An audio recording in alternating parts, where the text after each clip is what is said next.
Buenas, mi nombre es Víctor González y el día de hoy vamos a estar realizando la actividad número 4 de Inglés. En este caso, yo soy de la rama de sistemas, por lo tanto vamos a estar realizando el manual de la base de operaciones del sistema del banco exterior.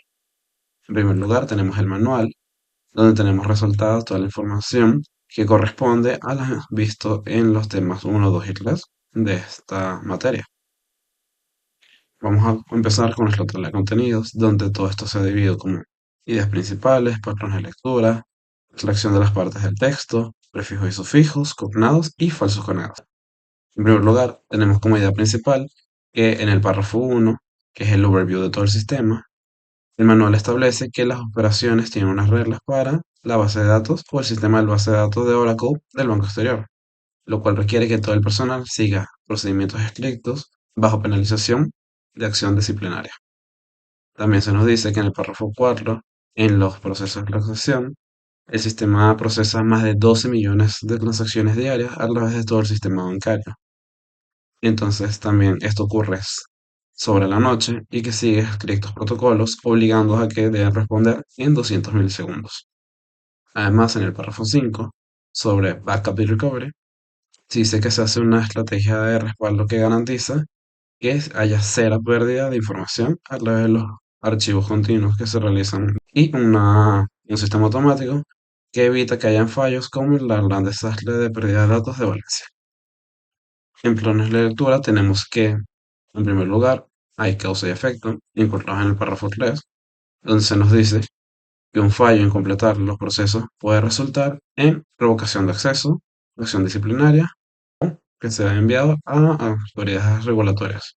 Además, en el párrafo 5 se encuentra otra causa de efecto, la cual consiste en que si el sitio primario se convierte en inalcanzable por más de 60 segundos, automáticamente se activa un error. También tenemos el patrón de lectura, secuencial y chronological, encontrado también en el párrafo 3, que escriben las tres etapas de acceso de aprobación. En primer lugar, el supervisor aprueba, después el dueño de la información y finalmente la administración de la base de seguridad. Continuando con los patrones de lectura, encontramos que también tenemos clasificación, que por ejemplo se encuentra en el párrafo 8, donde los incidentes son ordenados según su prioridad, desde prioridad 1 hasta prioridad 4, basándose en el alcance del impacto, los usuarios afectados y las consecuencias financieras. También encontramos definición, por ejemplo, esta se encuentra en el párrafo 5, donde el objetivo de los puntos de recuperación es de la cero pérdida de información y que el objetivo del tiempo de recuperación es menor a 30 minutos.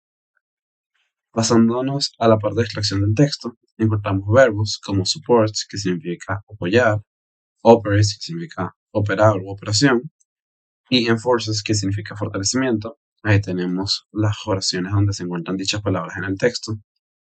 Tenemos las keywords o palabras claves, donde en primer lugar tenemos Oracle, que es el sistema base donde se realiza la base de datos.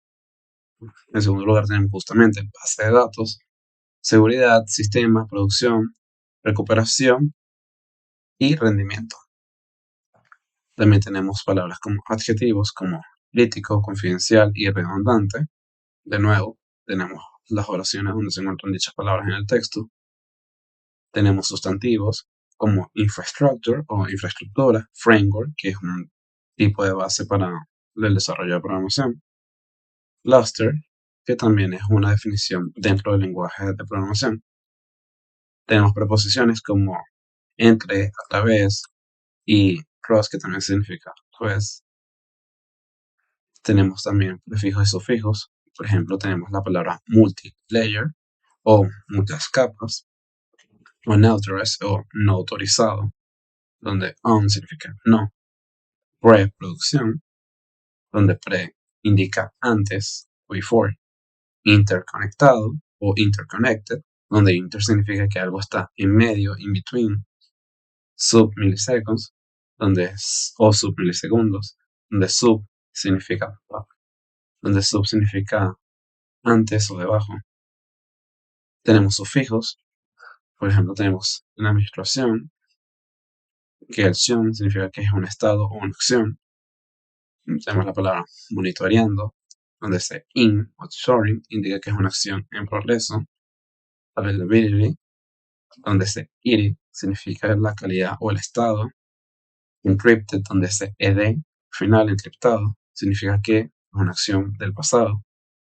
Y significantemente, o significantly, significa un sufijo de adverbio. También tenemos cognados y falsos cognados dentro del texto. En primer lugar tenemos cognados como infrastructure, que sí significa infraestructura, configuration, que significa configuración, protocol, que significa protocolo, capacity, que significa capacidad, incident, que significa incidente. Yéndonos a los falsos cognados, también encontramos palabras como actually, que no significa actualmente, sino que significa en realidad, eventually, que no significa eventualmente, sino que significa finalmente. Library, que no significa librería, sino que significa biblioteca. Sensible, que no significa sensible, sino que significa razonable. Y también tenemos un último ejemplo, que es fabric, que no significa fábrica, sino que significa tela. Por último, tenemos el mapa mental, donde se tiene indexada toda esta información que hemos ido presentando. Y thank you very much. Muchas gracias por su atención.